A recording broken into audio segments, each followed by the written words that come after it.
Bismillahirrahmanirrahim. Assalamualaikum warahmatullahi ta'ala wabarakatuh. Alhamdulillahi rabbil alamin. Hamdan katsiran tayyiban mubarakan fih. Asyhadu an la ilaha illallah wahdahu la syarika lah. Wa asyhadu anna Muhammadan abduhu wa rasuluh wa safiyyuhu min khalqihi wa khaliluh. Ballagha ar-risalah fa adda al-amanah wa nasaha al-ummah wa jahada fi sabilillahi haqqa jihadih.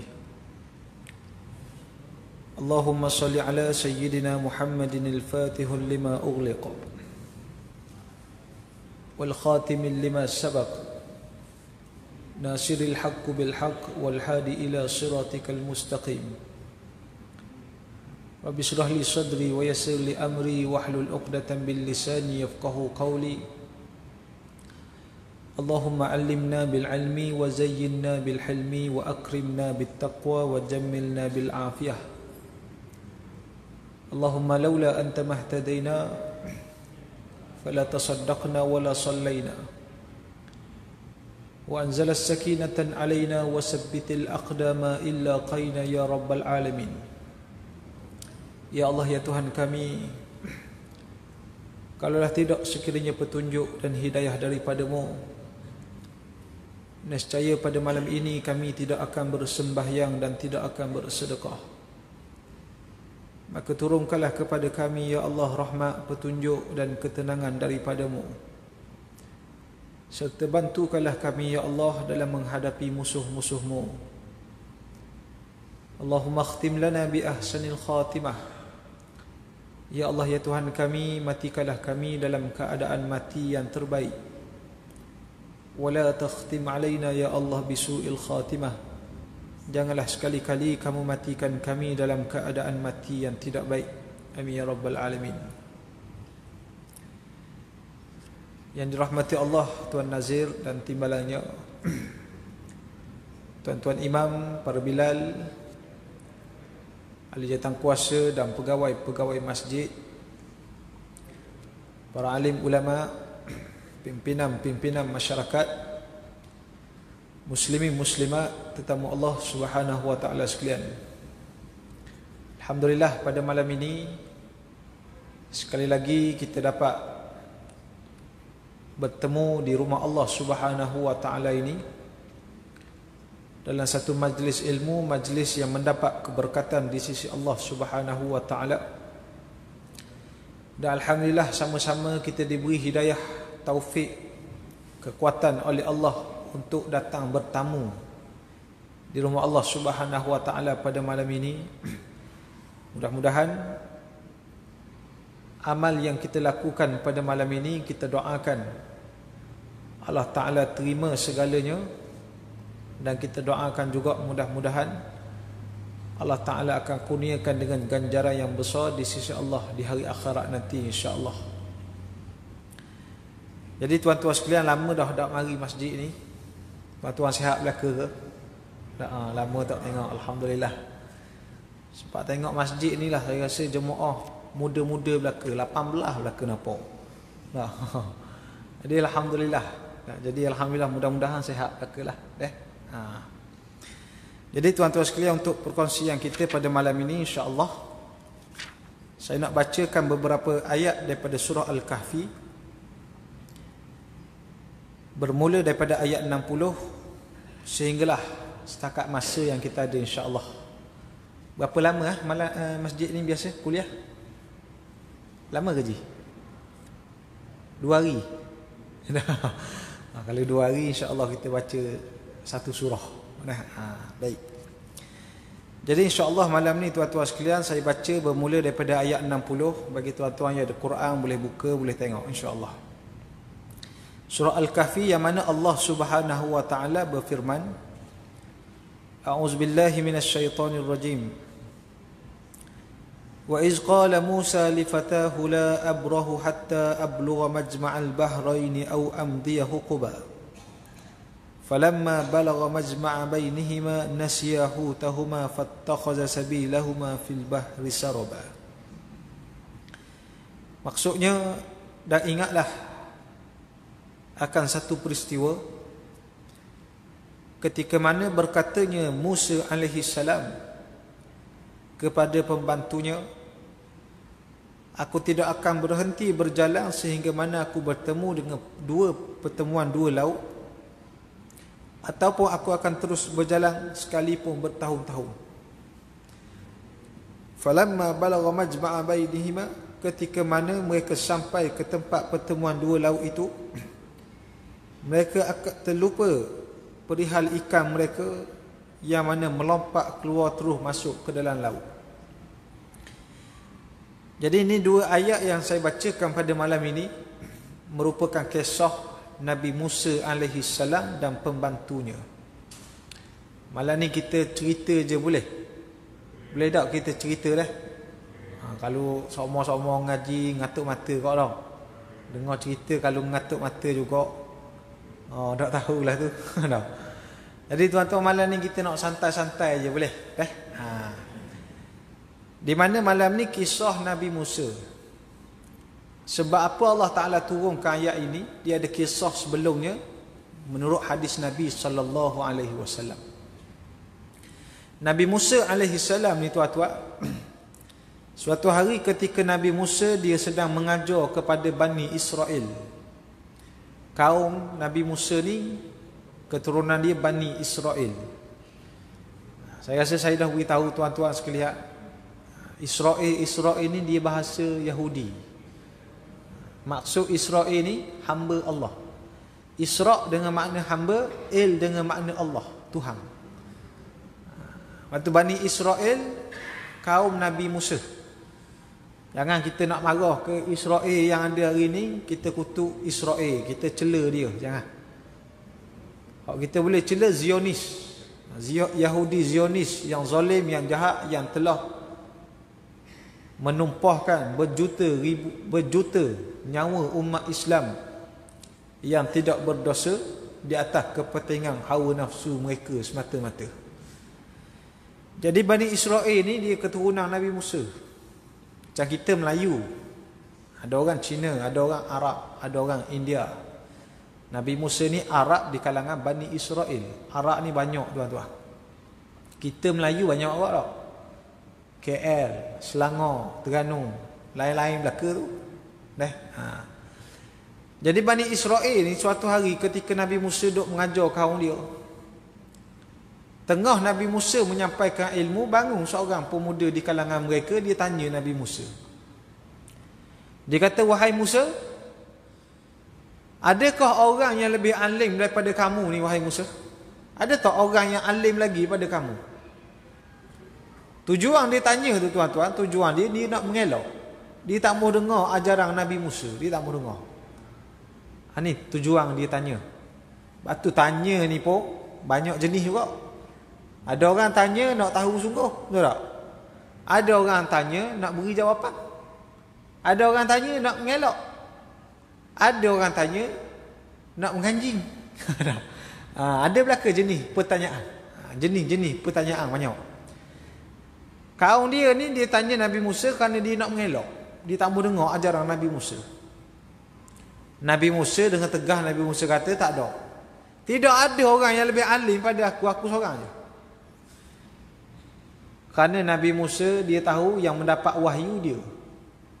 Dan dia pun bertegah begitu bukan kerana sombong, tapi kerana nak menghindarkan supaya tidak ada kaumnya yang mengelak.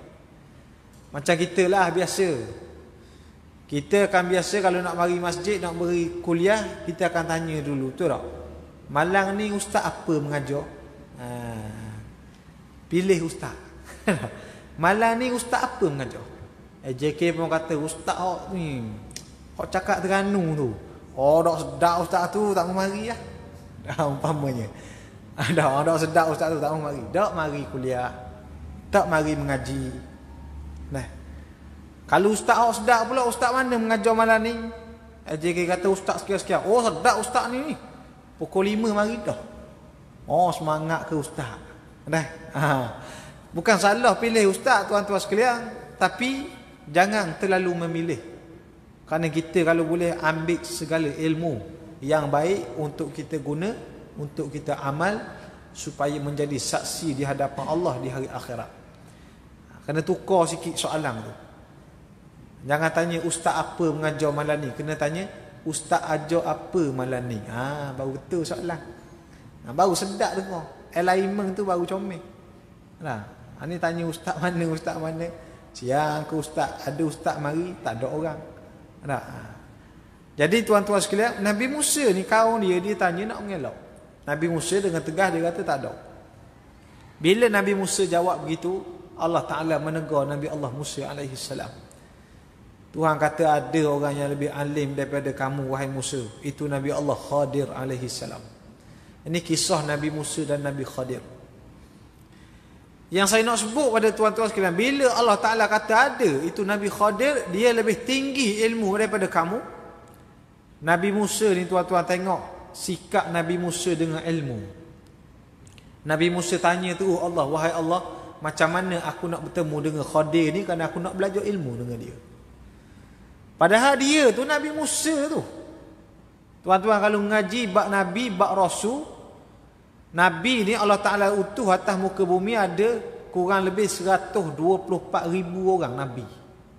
Banyak 124,000 bilangan Nabi. Rasul ada sebanyak 313 Rasul. Yang wajib kita beriman pula ada 25. Ada 25 Rasul wajib kita beriman. Tu Raihan dia buat lagu tu, tuan-tuan kena ingat seorang-seorang nama Rasul.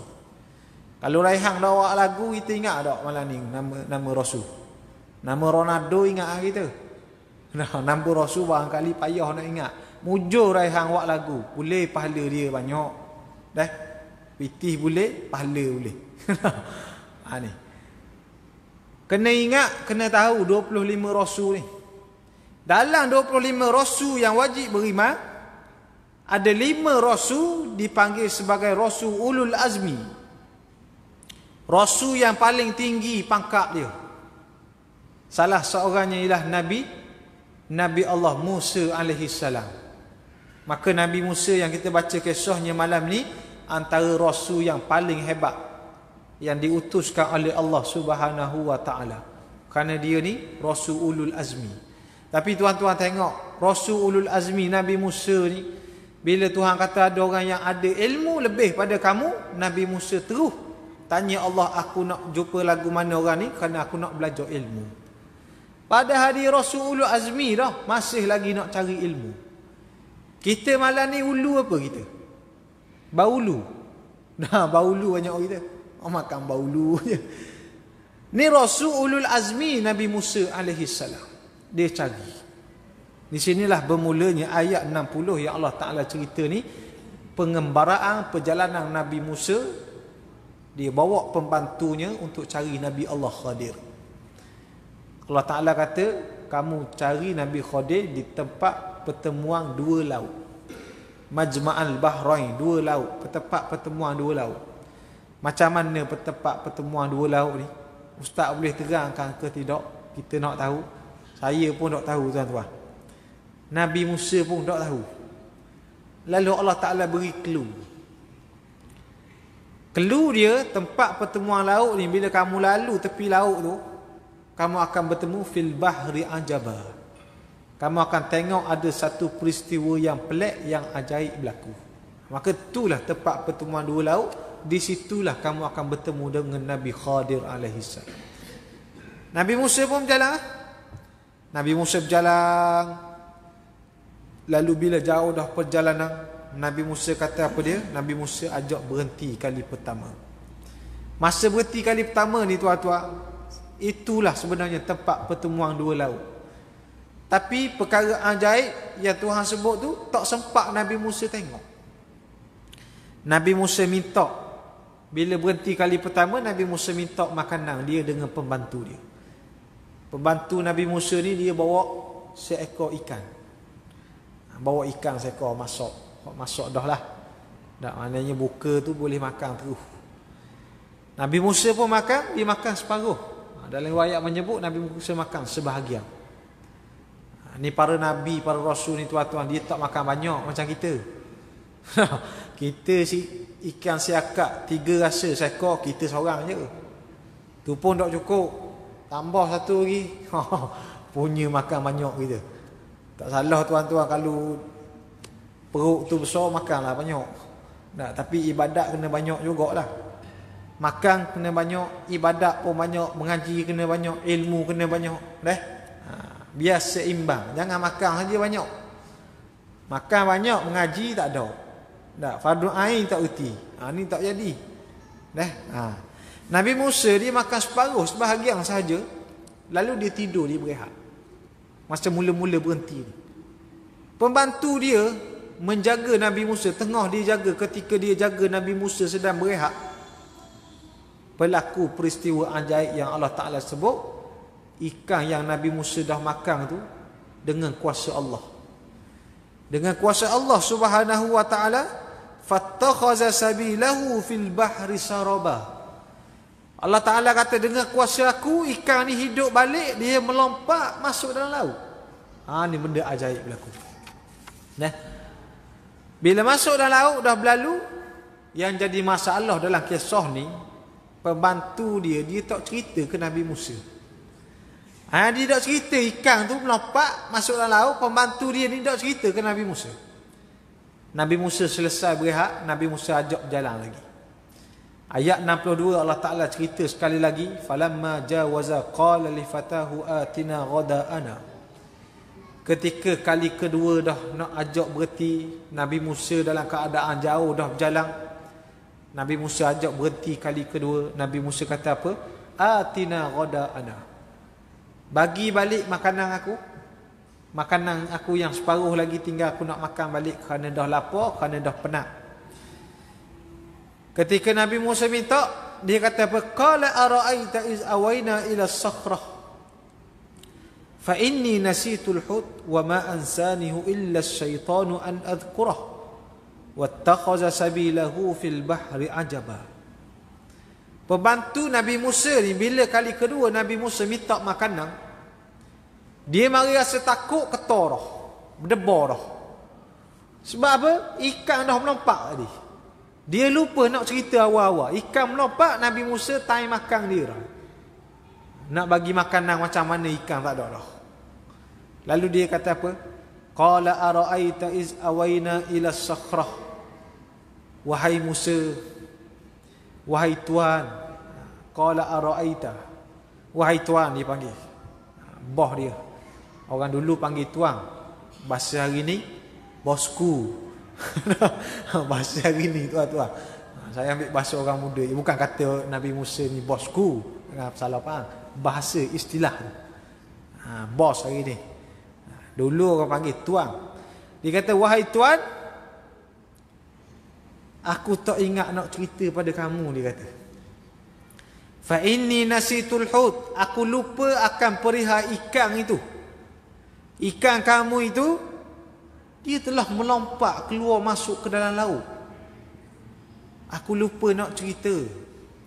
Sebelum Nabi Musa marah pada dia, dia kata apa? Dia buat alasan. Dia kata, wa ma ansanihu illa syaitanu an azkurah. Tidaklah aku lupa melainkan syaitan yang melupakan aku. Ini tuan-tuan, almarhum, saya ingat almarhum Tok Guni Aziz dalam tafsir ayat ni, dia kata apa? Tok Guni Aziz kata, ayat ni nak mengajar antara sifat ataupun perangai manusia. Manusia ni tuan-tuan, kita lah, bila kita buat salah, tuan-tuan gelisah tak kalau kita buat salah? Gelisah lah tak? Apatah lagi kalau kita ni jenis tak pernah buat salah. Bukan kata kita, maksudnya kita ni kalau seboleh mungkin jangan buat salah. Jaga dah ni, punya dah jaga, tiba-tiba tersalah juga. Manusia biasa. Macam orang tak biasa buat maksiat. Tiba-tiba ada hari tu peluang nak buat maksiat. Bila dia nak buat tu, dia akan rasa ketar, rasa takut. Tu orang yang jaga amalan. Bila nak buat maksiat, tak biasa buat maksiat ni. Pembantu Nabi Musa, Dia jaga punya main dah jaga, tapi dalam kes ni dia terlupa. Dia takut Nabi Musa marah dia. Dia kata apa? Bukan aku sengaja lupa, tapi salah syaitan yang melupakan aku. Dia salah ke syaitan, tuan-tuan. Tok Goni Aziz kata manusia ni bila dia buat salah, dia akan cuba cari alasan. Siapakan syaitan pun dia sanggup persalahkan. Syaitan pula bersalah. Dalam kes ni syaitan tak tahu apa pun. Tiba-tiba syaitan pula kena. Ni tuan-tuan. Waktu kita bila buat salah, sekiranya salah itu ada bersangkut paut dengan maruah orang lain ataupun dengan harta benda orang, tuan-tuan jangan sembunyikan salah. Ada pun kesalahan yang mengaitkan maruah kita sendiri, maka dalam perkara ni tuan-tuan kena sembunyikan kesalahan tu. Contohnya apa? Contohnya kita berzina, na'udzubillah min zalik. Contoh berzina, buat dosa zina, tuan-tuan jangan khabar korang. Jangan khabar korang. Kerana zina ni dosa kita dengan Allah. Ada pun dosa dengan manusia, kita ambil barang orang, curi barang orang. Maka tuan-tuan kena taubat, minta ampun dengan Allah dan minta ampun dengan orang tu. Tuan punya barang, kena pulang balik barang. Ada pun dosa dengan Allah, ini dosa kita peribadi, tuan-tuan kena jaga. Kerana ni perintah Nabi SAW. Jangan buka aib. Aib diri sendiri jangan buka, bahkan kena jaga. Sebab Nabi sebut apa? Man satara mu'minan satarallahu lahu fil akhirah au kama qala. Barang siapa yang tutup aib seorang mukmin, maka hari akhirat Allah Ta'ala akan tutup aib dia. Antaranya aib diri sendiri, kerana kita juga orang beriman, maka tutup aib kita, jangan cerita. Ada orang bangga buat dosa. Malang aku gendong awet malang. Bangga sangat. Malang aku keluar dengan ni, minah ni sekian. Bangga buat dosa, jangan tuan-tuan. Buat dosa jangan bangga. Bahkan taubatlah kepada Allah Subhanahu wa taala bila buat dosa. Terutamanya lazimi istighfar. Istighfar ni tiap-tiap hari kalau boleh tuan-tuan jangan tinggal, lazimi istighfar. Tuan-tuan je dengar kisah Imam Ahmad bin Hanbal. Imam Ahmad bin Hanbal, kenal tak Imam Ahmad? Aja dengar nama. Imam Ahmad bin Hanbal ni seorang imam mazhab yang sangat alim, yang tinggi ilmunya. Saya nak cerita kehebatan istighfar ni. Imam Ahmad bin Hanbal, dia pernah suatu hari terdetik dalam hati dia, dia rasa nak bermusafir hari tu. Dia rasa hari ni macam tak ada nak buat apa, rasa nak pergi musafir, nak pergi berjalan saja-saja. Dia tekad, dia pun berjalan. Jauh dia berjalan. Daripada pagi dia berjalan sampai malam. Dia tak tahu nak tuju ke mana. Ni Imam Ahmad bin Hanbal. Bila dah matahari dah tenggelam dah, nak masuk malam dah, dia nampak dalam satu kampung, dia sampai, dia nampak ada masjid. Dia pun masuk masjid tu, dia anggap malam ni aku berehat sinilah. Dia nak berehat situ. Habis selesai solat apa semua tuan-tuan, orang kampung habis dah balik, Imam Ahmad bin Hanbal pun mulalah nak berehat, dia nak letak kepala nak tidur. Masa dia nak tidur ni, tiba-tiba AJK masjid gerak dia. AJK masjid gerak dia. Bukan AJK masjid ni. Bukan AJK masjid ni gitu juga. Imam Ahmad bin Hanbal tidur dalam masjid. Ini tuan-tuan. Batu bagi saya sendiri kurang setuju larangan tidur dalam masjid ni. Sebab tu tempat kita ni bila 10 malam terakhir tak hidup malam qiyamul lail di masjid iktikaf. Tak ada. Betul tak? Saya di Yaman dulu tuan-tuan, belajar di Yaman. 10 malam terakhir, malam tu bermula 10 malam terakhir melimpah jemaah sampai keluar beriktikaf dalam masjid.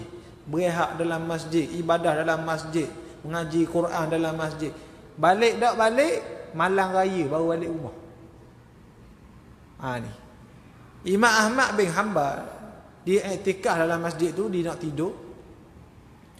Lalu AJK pun halau dia. Jangan tidur dalam masjid. Tak boleh tidur dalam masjid.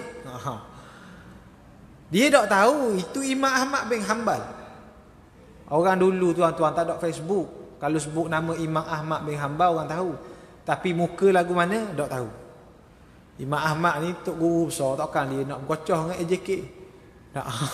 Dia pun ada apa tak boleh tidur tak apa. Alright. Dia pun keluar. Keluar AJK pertama ni kata nak tidur tangga tu. Atas tangga tu. Tidur kat tangga tu.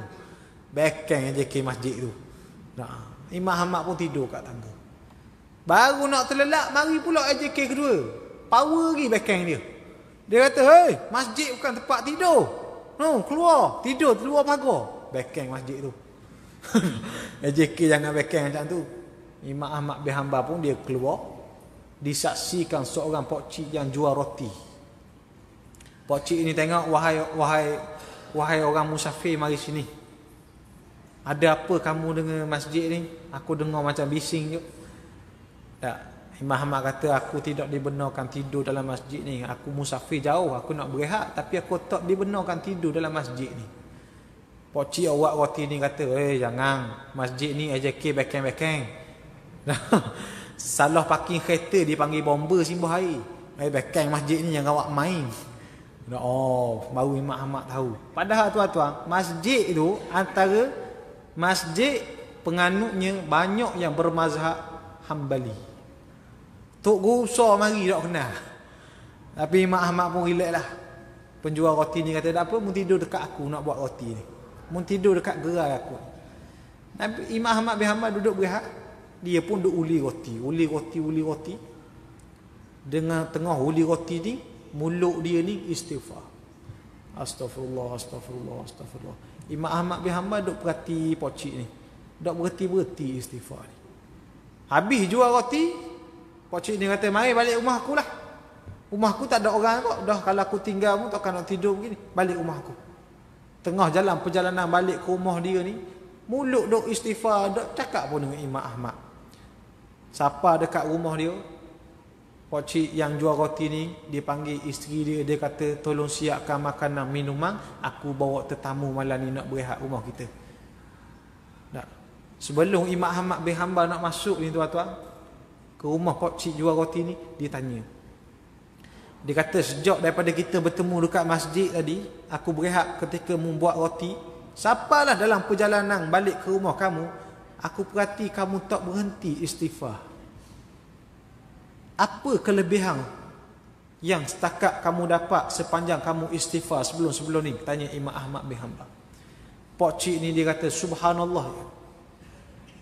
Aku istighfar ni, setiap kali mana aku istighfar, segala apa yang aku minta pada Allah, Allah Ta'ala makbul semua. Kehebatan istighfar. Aku minta pada Allah, Tuhan makbul semuanya. Bermula sejak aku melazimi diri aku dengan istighfar, minta ampun pada Allah.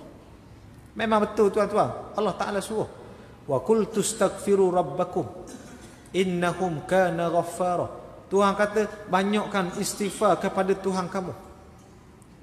Yursilis samaa alaikum midrara. Orang banyak istighfar ni, kata Allah, aku akan turunkan rezeki daripada langit.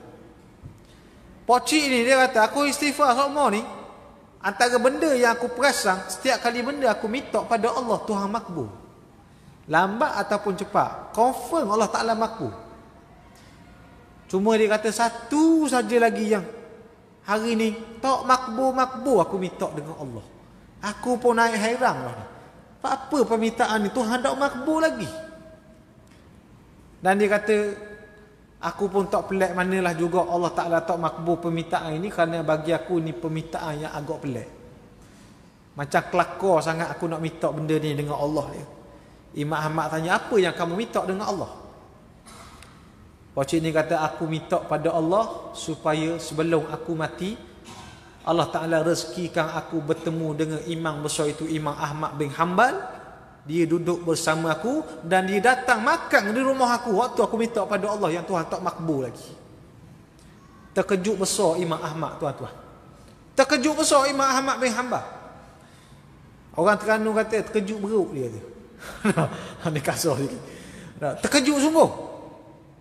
Lalu Imam Ahmad bin Hanbal terus menjawab pada dia, wahai Pak Cik penjual roti, kerana istighfar Pak Cik lah saya bermusafir jauh datang ke sini. Kerana istighfar Pak Cik. Kerana istighfar Pak Cik lah saya dihalau oleh 2 orang AJK hok bekeng tadi. dah. Kalau Pak Cik tak istighfar, barangkali AJK baik-baik belaka. Saya bertemu. Tapi kerana istighfar Pak Cik, saya bertemu dengan 2 orang AJK tadi yang halau saya daripada masjid. Dan kerana istighfar Pak Cik lah Allah Ta'ala sampaikan saya di rumah Pak Cik dan kita akan makan selepas ini. Akulah Imam Ahmad bin Hanbal. Kata Imam Ahmad bin Hanbal, dia mengaku pada Pak Cik penjual roti ini. Itu nak sebut tuan-tuan sekalian bagaimana kehebatan istighfar yang dijadikan oleh Allah Subhanahu wa Ta'ala. Bukan saja kelebihan atas dunia, antaranya nak menunjukkan rahmat dan kasihnya Allah kepada kita yang menjadi umat Nabi sallallahu alaihi wasallam. Jadi tuan-tuan ni nak sebut kesalahan tadi. Pembantu Nabi Musa ni bila buat salah dia akan cari alasan. Kita juga buat salah cari alasan. Cuma bila salah diri sendiri, aib diri sendiri, saya pesan tuan-tuan tutuplah, jangan beritahu pada orang. Lalu Nabi Musa kata apa? Bila dia cerita, Nabi Musa pun kata, qala kadzalika ma kunna nabghi. Nabi Musa, dia ingat Nabi Musa marah. Bila dia cerita ke Nabi Musa, ikan tu hidup balik, melompat, dan dia pun terkejut macam mana ikan tu boleh hidup balik. Nabi Musa kata, qala kadzalika ma kunna nabghi. Itulah tempat yang aku nak sebenarnya. Fartadda ala atharihima qasasa. Nabi Musa kata, jom kita patah balik, kita cari balik tempat mula-mula berhenti tadi. Fawajada 'abdan min 'ibadina atainahu rahmatan min 'indina wa 'allamnahu min ladunna 'ilma. Bila patah balik, bertemulah Nabi Musa dengan Nabi Allah Khadir alaihi salam di tempat itu. Qala lahu Musa, hal attabi'uka ala tu'allimani mimma 'ullimta rusydah. Bila bertemu Nabi Khadir, Nabi Musa terus tanya. Dia kata, wahai Khadir, izinkan aku nak ikut kamu kerana aku nak belajar dengan kamu. Ayat ni satu lagi kata ulama tuan-tuan, antara adab menuntut ilmu. Adab menuntut ilmu dalam kita nak ambil ilmu ni, tuan-tuan tengok Nabi Musa. Sekalipun dia rasul yang asalnya dia boleh keluarkan arahan, dia boleh keluar perintah. Dia boleh nak perintahkan, wahai Musa, esok mari rumah aku, ajar ilmu yang Tuhan beri pada kamu. Boleh dia nak buat gitu. Kerana dia rasul. Tapi dalam bab ilmu dengan orang yang lebih alim, dia tak buat gitu. Ini adab dengan tok-tok guru tuan-tuan sekalian. Ini adab dengan tok-tok guru orang alim-alim ulama. Yang mana hari ni akhir zaman boleh katakan banyaknya orang tak hormat alim ulama. Tengok dalam Facebook tengok dalam Facebook. Hak mengajar tafsir, hak mengajar hadis, hak mengajar Quran, berapa ramai orang hina, orang kutuk dia. Nah, sebelum tak waras, ni ayat dia contohnya. Kata ke ulama-ulama, jangan tuan-tuan. Nabi Musa ni walaupun dia rasul, dengan penuh adab dia tanya, wahai Khadir, izinkan aku nak ikut kamu kerana aku nak belajar. Nabi Khadir kata apa? Qala innaka lan tastati' ma'iya sabra. Nabi Khadir kata, nak ikut boleh, tapi aku jamin lan tastati', selama-lamanya kamu tak akan sabar. Nabi Khadir kata, nak ikut boleh, nak belajar boleh, tapi kamu tak akan sabar nak belajar dengan aku. Qala satajiduni insyaallahu sabiran wala a'si laka amra. Kata Nabi Musa, kamu akan dapati insya-Allah aku akan sabar dan aku tak akan membantah walau apa perkara sekalipun. Tuan-tuan, ayat ni Nabi Musa ni, tuan-tuan tengok mulut para rasul. Kalau kita tengok mulut para rasul ni, bila dia nak berjanji, dia akan sebut insya-Allah. Ini yang kita kena amal. Nabi Musa kata, satajiduni insya-Allah. Kamu akan dapati insya-Allah sabiran, aku akan sabar. Lepas tu bila nak berjanji, bila kita sebut insya-Allah, kita letak pergantungan kepada Allah, Tuhan akan tolong dalam kita menunai janji. Sekalipun tuan-tuan nak berjanji dengan orang perkara yang kecil, sekalipun nak berjanji dengan perkara kecil, sebut insya-Allah. Jiran kita tanya, Haji, mak esok mari dak rumah saya, saya buat kenduri anak saya kahwin, mari dak? Kita memang plan kita nak pergi kenduri dia, tapi lupa sebut insya-Allah. Betul tak? Kadang-kadang kita bila terlalu yakin, saya pergi. Dah saya bimbang, saya pergi. Yakin beri jaminan. Lupa nak sebut insya-Allah. Bimbang-bimbang Allah Ta'ala tidak tolong. Esok tuan beri sakit berat. Malang tu aksiden, tak boleh mari. Lagu mana janji kita? Sebab tu tuan-tuan nak berjanji, jangan lupa sebut insya-Allah. Apatah lagi dengan janji-janji yang besar.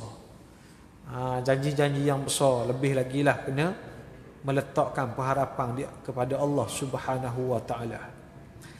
Qala fa in ittaba'ani fala tas'alni an syai'. Kisah dia Nabi Khadir kata, kalau kamu nak ikut aku, fala tas'alni, jangan tanya pun. Sepatah pun jangan tanya. Tuan-tuan tengok Nabi Musa lagu mana. Tadi dia kata insya-Allah aku tak akan tanya, aku tak akan langgar arahan kamu. Fantalaqa hatta iza raqiba fis safinati kharaqaha. Mula-mula sekali dua orang ni berjalan. Dalam Al-Quran dia sebut fantalaqa. Fantalaqa ni dengan makna dua orang. Sepatutnya dalam kisah ni tuan-tuan dia ada tiga orang, betul tak? Nabi Musa, Nabi Khadir, pembantu dia, tiga orang sepatutnya. Tapi Quran sebut dalam ayat ini, ayat 71, Al-Quran menyebut fantalaqa, makna kata dua orang saja. Maka dalam kisah ni, peristiwa ni, bila bertemu Nabi Khadir, bila nak mula perjalanan ilmu ini, dia tinggal pembantu dia, berjalanlah Nabi Khadir dan Nabi Musa alaihissalam. Yang pertama sekali, hatta iza raqiba fis safinati kharaqaha. Yang pertama sekali bila mana dia tumpang sebuah kapal. Dia naik kapal dengan percuma. Sampai dekat destinasi, kharaqaha, tiba-tiba Nabi Khadir dia pergi bocorkan kapal tu. Pelik tak tuan-tuan? Pelik Orang wi tumpang percuma, sampai selamat, dia pergi bocor pula kapal. Kalau saya pun, kalau kita lah duduk di tempat Nabi Musa, tuan-tuan boleh sabar tak orang buat gini? Tak boleh sabar kita. Kita tumpang kapal orang buat baik pada kita, kita pergi bocor kapal orang. Boleh sabar tak? Nabi Musa marah lah. Nabi Musa kata apa? Qala akharaqtaha litughriqa ahlaha. Wahai Khadir, kenapa pula kamu pergi tebuk kapal ni? Bukankah kita naik percuma dah sampai molek dah ni? Buat apa tebuk pula kapal ni? Nah, macam dok kenang jasa. Berhenti azan ke? Kita berhenti azan sekejap. Baik, kita berhenti azan sekejap tuan-tuan.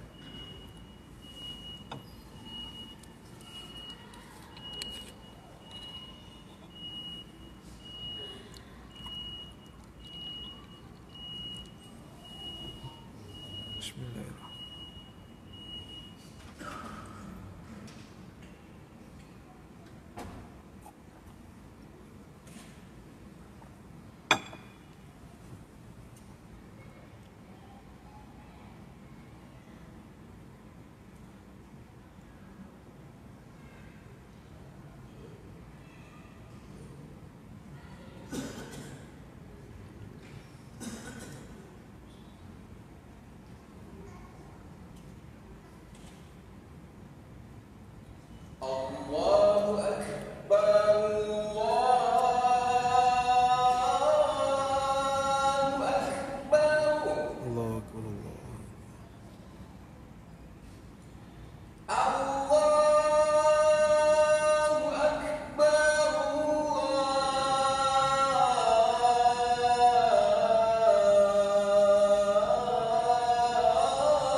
Bismillahirrahmanirrahim.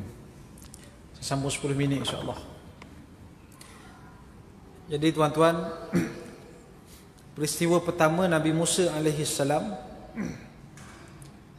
dia tengok Nabi Khadir alaihi salam tebuk kapal. Ni peristiwa pertama, dia tebuk kapal. Dalam keadaan tuan kapal tadi beri naik percuma dan sampai selamat dekat destinasi. Lalu Nabi Musa tanya, kenapa kamu bocorkan kapal orang ini dalam keadaan kita dah selamat? Nabi Khadir pun jawab dengan tenang. Dia kata apa? Qala alam aqul laka innaka lan tastati' ma'iya sabra? Bukankah aku dah pesan kamu tak akan sabar? Nah. Kan aku dah beritahu kamu tak akan sabar kalau nak belajar. Nabi Musa pun dia kata apa? Qala la tu'akhizni bima nasit wa ma turhikni min amri usra. Nabi Musa kata, minta maaf banyak, dia kata. Dah. La tu'akhizni. La tu'akhizni dengan makna minta maaf. Lepas kita baca doa, Rabbana in nasina au akhtana. Akhaza dengan makna asalnya ambil. Ambil ataupun kira. Dalam ayat ni, la tu'akhizni, jangan kamu kira dengan kesalahan aku kerana aku lupa ataupun aku tersalah. Lelaki ni Nabi Musa kata apa? La tu'akhizni. Minta maaf, jangan kira dengan apa yang aku terlupa tu. Aku tak ingat, aku janji tak mau tanya tadi. Dan aku berjanji aku nak sabar. Fantalaqa, bertolak lagi, berjalan lagi, hatta iza laqiya ghulam faqatalah. Yang keduanya, bila berjalan pula, tiba-tiba Nabi Khadir dan Nabi Musa ternampak seorang budak. Ghulam ni tuan-tuan budak. Budak yang kecil, yang belum balik. Ni dipanggil ghulam. Budak yang tak balik lagi, umur 10, umur 11 tahun. Kecil lagi, darjah 5, darjah 4. Kalau hari ni lah. Budak umur darjah 5, darjah 4 yang tak balik lagi. Bila nampak budak ni, Nabi Khadir, dia tangkap budak ini, faqatalah, dia bunuh. Dia bunuh, tuan-tuan. Nabi Musa ni, dia tak boleh tengok. Dia rasul ni, tuan-tuan. Sifat rasul, dia tak boleh tengok benda mungkar. Kalau tadi tebuk kapal, boleh tahan lagi. Ini kalau bunuh, bukan bisa-bisa ni. Bukan benda kecil, ni bunuh. Nabi Musa kata apa? Qala aqatalta nafsan zakiyah. Wahai Khadir, tergamuknya kamu membunuh nyawa yang bersih, yang tak berdosa. Tergamuknya kamu membunuh nyawa yang tak berdosa. Nabi Khadir tenang je, dia kata apa? Dia ulang balik jawapan yang pertama tadi. Dia kata, qala alam aqul lak innaka lan tastata' ma'iya sabra. Bukankah aku dah beritahu kamu tak akan sabar? Mudah je jawab. Kalau kita mana tuan-tuan? Tanya sebab apa tebuk kapal, tanya sebab apa bunuh, sabar. Jawab sepatah je. Tok Guru kata sabar. Tuan-tuan boleh sabar ke tak? Tak boleh nak sabar kita. Nabi Musa ni bila bunuh ni, dia kata apa? Qala in sa'altuka an syai'in ba'daha. Wahai Khadir, dah apa? Dua perkara ni aku sabar. Tapi kalau selepas ini aku tak sabar, aku tanya juga, fala tusahibni. Kamu tak payah kawan dengan aku, kata Nabi Musa. Habis perjanjian kita pisah. Ni. Tuan-tuan tengok di sini, Quran nak ajar kalau tuan-tuan belajar tafsir. Antara orang kata ruginya Nabi Musa tak bersabar.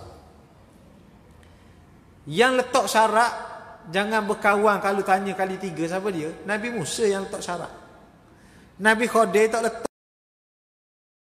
Sebab tu kita dengan Tok Guru, kita jangan gaduh lebih pada Tok Guru. Kalau kita nak belajar, tuan-tuan jangan gopoh, jangan gaduh, jangan nak kena sabar. Macam Nabi Musa ni, dah tadi tebuk kapal, ni bunuh. Nabi Musa kata kalau kali ketiga ni parok lagi, barangkali parok lagi, tak boleh nak sabar ni. 2 ni tak boleh dah. Nabi Musa kata tak apa, kalau 3 kali aku tanya, dah lagi aku. Yang ruginya Nabi Musa. Sebab Nabi Khadir tak letak pun.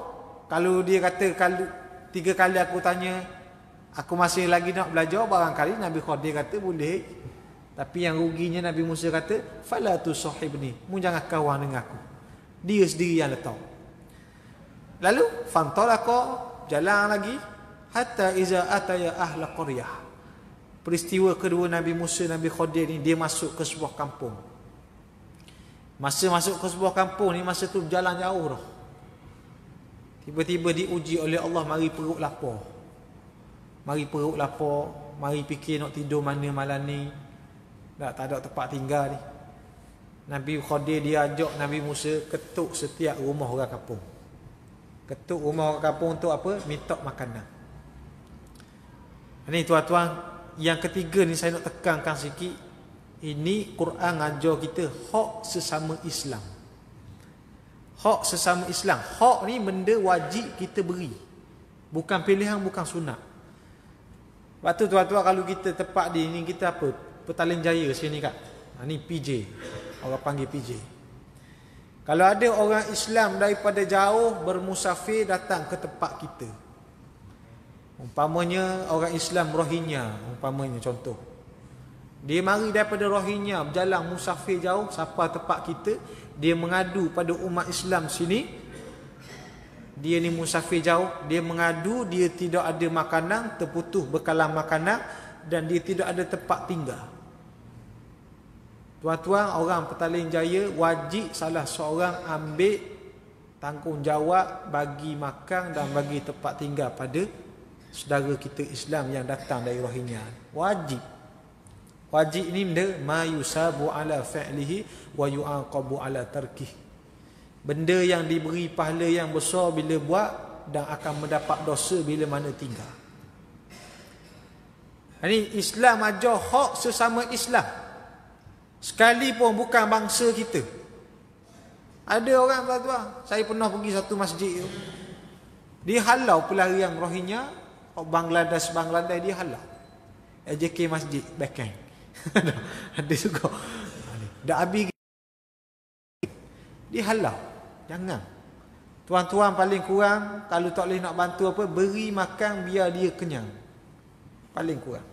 Begitu juga kalau tuan-tuan pergi musafir jauh ke tempat orang Islam, terputus bekalan makanan, tuan-tuan boleh Islam di sana. Mereka wajib beri. Wajib beri. Dah? Ini Islam ajar. Hak sesama Islam, dia tak terputus dengan sempadan negara, tak terputus saudara. Kerana saudara Islam kita terikat dengan tali akidah. Walaupun mu hitam, mu putih, mu tak comel ke apa sekeba, sekiranya Islam dia ada ikatan yang sangat kuat mengatasi kekuatan ikatan darah. Ni tuan-tuan kena ingat, hak saudara Islam kena tunai. Nabi Musa ni dia minta. Tapi sayangnya dalam kampung tu semua rumah tak beri, walau sebutir nasi tak beri. Kampung Haji Bakhir orang panggil. Kedekut pahit, tak beri apa. Nabi Musa ni dah tak beri, Nabi Musa ni dia tak selesa dah ni. Nabi Khadir relax, tok guru relax. Dan anak buah biasa dah tak berapa relax. Tok guru relax je. Bila duk jalan, duk cari-cari rumah nak minta makanan ni, ternampak pula sebuah rumah yang dalam keadaan nak roboh. Perut tengah lapar. Nabi Khadir kata, tak apalah, kita pergi baiki rumah tu dulu. Pergi baiki rumah tu. Nabi Musa ikutlah, tok guru kata apa ikut. Baiki, comel dah apa semua siap. Nabi Khadir kata, okey baik. Siap dah rumah ni, selesai tugas kita, jom kita berjalan lagi. Bila ajak berjalan lagi ni lah Nabi Musa tanya kali ketiga. Tuan-tuan tengok Quran, Nabi Musa tanya apa? Nabi Musa kata, wahai Khadir, kita baiki rumah ni siap comel dah ni, tak ambil upah sikit ke? Ni soalan dia. Tok guru dak tanya upah, tiba-tiba Nabi Musa kata, tak ambil upah ke? Dah lah orang dak beri nasi. Dak, kita pula dak ambil upah. Duit tak ada paling kurang ada duit boleh beli nasi. Nabi Khadir kata, qala haza firaqu baini wa bainak. Wahai Musa, cukuplah di sini pertemuan kita berpisah. Sebab 3 kali dah kamu tanya, 3 kali habis peluang dah. Ini sayang Nabi Musa tuan-tuan. Sebab tu dalam ngaji, dalam menuntut ilmu, tuan-tuan jangan gopoh, jangan gaduh. Dalam cerita ni juga nak ajar kita dalam menuntut ilmu, benda yang paling besar kena jaga itu adab. Tok guru saya pesan, belajar adab 20 tahun. Belajar ilmu 10 tahun. Mana dulu nak belajar? Belajar adab dulu. Tu baru betul pengajian. Kalau nak belajar adab dulu. Bahkan belajar adab itu lebih lama daripada belajar ilmu. Lalu Nabi Khadir kata, sa'unabbi'uka bita'wil. Sebelum aku nak tinggal, nak pisah kamu ini, aku nak cerita pada kamu 3 sebab yang aku buat. Wallahu alam. Boleh kita berhenti? Tak. Allah tak sedap Ustaz. Tengah sedap ni berhenti, tengah gia 5 berhenti lalu. Nah. Sebab saya sebut ringkas ya, kalau tuan-tuan buka Quran ni dia dah tulis, Allah Taala sebut satu-satu sebab. Ammas safinatu, adapun kapal yang aku tebuk, kata Nabi Khadir, kenapa aku tebuk kapal itu? Aku tebuk kapal itu kerana apa? Wa kana wara'akum malikun. Di belakang sana sedang datang raja yang zalim. Allah Ta'ala beritahu pada aku, sedang datang raja yang zalim, ya'khuzu kulla safinatun ghasba. Raja ni dia nak rampas segala kapal yang comel-comel, ada pun kapal yang cacat dia tinggal, dia tak rampas. Maka aku cacatkan sikit kapal orang ni, saya ingat sebelah, bukan tergelam habis. Saya ingat sebelah. Kerana apa aku selamat kapal orang ini? Kerana orang ini orang yang miskin dan orang yang soleh. Allah Ta'ala beritahu aku, pemilik kapal ni orangnya miskin dan orangnya yang soleh. Tuan-tuan tengok, orang soleh Tuhan pelihara hidup dia. Tuhan hantar makhluk untuk menjaga pelihara harta benda dia. Wa ammal ghulam, adapun budak yang kita bunuh tadi tu, aku bunuh dia walaupun dia budak, kerana Tuhan dah beritahu pada aku, budak ini jangan biar besar. Sekiranya budak ini dia biarkan besar, dia akan mengkufurkan kedua ibu dan bapa dia. Mak dan ayah dia akan tergugur akidah kerana dia. Maka sebelum dia besar, Allah Ta'ala suruh aku bunuh dulu, dan Tuhan dah beritahu nak beri anak yang baru pada dia, yang soleh, yang beriman. Wa ammal jidar, dan ada pun rumah yang kita baiki tadi, siap comel tak ambil upah, inilah adalah rumah anak yatim. Anak yatim piatu yang baru kematian ibu dan ayahnya. Dalam rumah itu, di bawah rumah itu tersimpan harta yang banyak. Maka ini harta anak yatim, Allah Ta'ala perintah supaya aku pelihara harta anak yatim. Sebab tu aku jaga, aku buat, aku tak ambil upah. Di sini nak sebutnya tuan-tuan sekalian, kisah yang kita baca ni, yang pertama nak sebut nilai ilmu, satu nilai, satu barang yang sangat mahal. Ilmu nak tukar dengan wang ringgit tak boleh tukar tuan-tuan. Dia sangat mahal ilmu ni. Sebab tu kita kena cari ilmu. Siapalah bila-bila, hatta dalam keadaan nak mati sekalipun, kena ada tok guru ajar ilmu pada kita. Orang nak mati, nyawa sampai dekat halkum lah ni. Kalau tak ada orang tok guru mari ajar mengucap pada dia Allahu Akbar, tak tahu mati kita lagu mana. Atau orang nak mati pun kena ada tok guru yang ajar dia. Jangan sombong dengan ilmu yang kita dah ada, dengan CJ yang bergulung-gulung ada. Ada orang 10 CJ PhD, hebat dia. PhD pertama Amerika Syarikat, PhD kedua Los Angeles, yang ketiga Jerman, yang keempat tak ada orang lawan, planet Mari ambil. Hebat dia, hebat dia. Dah tergugur ke tidak kewajipan menuntut ilmu? Tak tergugur. Sekalipun banyak mana ilmu yang kita ada, kena cari ilmu, apatah lagi ilmu-ilmu agama. Nah, kerana ilmu agama ni dia segar, dia hidup sampai akhir zaman. Sampai akhir zaman. Tu yang pertama nilai ilmu. Yang kedua yang saya sebut tadi itu adab. Dan kita kena jaga adab dalam menuntut ilmu, kena bersabar banyak. Sebab tu Allah Ta'ala, Nabi SAW beri jaminan, man salaka tariqan yaltamisu fihi ilma. Barang siapa yang bersusah payah, bersusah payah untuk apa? Menempuh jalan menuntut ilmu. Tuan-tuan setuju tak susah jalan menuntut ilmu ni? Setuju tak? Setuju tak? Baru 5 minit ustaz-ustaz ngatuk mata lah. Segar-segar bila ustaz sebut wallahu alam, segar belaka. Dah. Menuntut ilmu ni memang gitu tuan-tuan. Kadang-kadang mari tak tahu, padahal rasa gagah dah hari ni. Tiba dengar assalamualaikum nak start kuliah tu, ngatuk mata dah. Kadang-kadang mai rasa lemah semangat, malahnya dengar majlis ilmu. Jangan tuan-tuan. Kerana Nabi kata orang yang sanggup bersusah payah menempuh jalan ilmu ini, esok-esok hari akhirat Tuhan permudahkan bagi dia jalan untuk sampai ke dalam syurga Allah Subhanahu wa taala, insya-Allah. Jadi mudah-mudahan cukup sekadar itu untuk malam ni. Saya mohon maaf kemaafan sebanyaknya pada tuan-tuan kalau ada terkasar bahasa, tersilap gurauan dan sebagainya. Dan terlebih masa malam ni ada sikit, kita ambil lebih masa, minta maaf lah. Boleh maaf tak malam ni masjid ni? Boleh maaf tak Boleh tak apa, kalau tak boleh hamba berhenti lagi ni. Nah, jadi tuan-tuan boleh maaf dah, alhamdulillah. Jadi sebelum nak tutup, saya nak maklum sikit pada tuan-tuan sekalian, macam biasa malam ni ada tabung kita bawa belakang tu untuk dana pembinaan Mahat Tahfiz Asy-Syatibi yang sedang dibina di kampung saya, Bukit Payung, Marang, Terengganu. Yang terbaru bermula bulan ni tuan-tuan, kita ada lebih tanah 1 ekar lagi. Kita nak mula pembinaan bangunan yang baru. Kerana fasa pertama baru nampak tingkap yang pernah saya umum di masjid ni, alhamdulillah siap sepenuhnya dah. Terima kasih banyak tuan-tuan yang pernah menyumbang sebelum ni.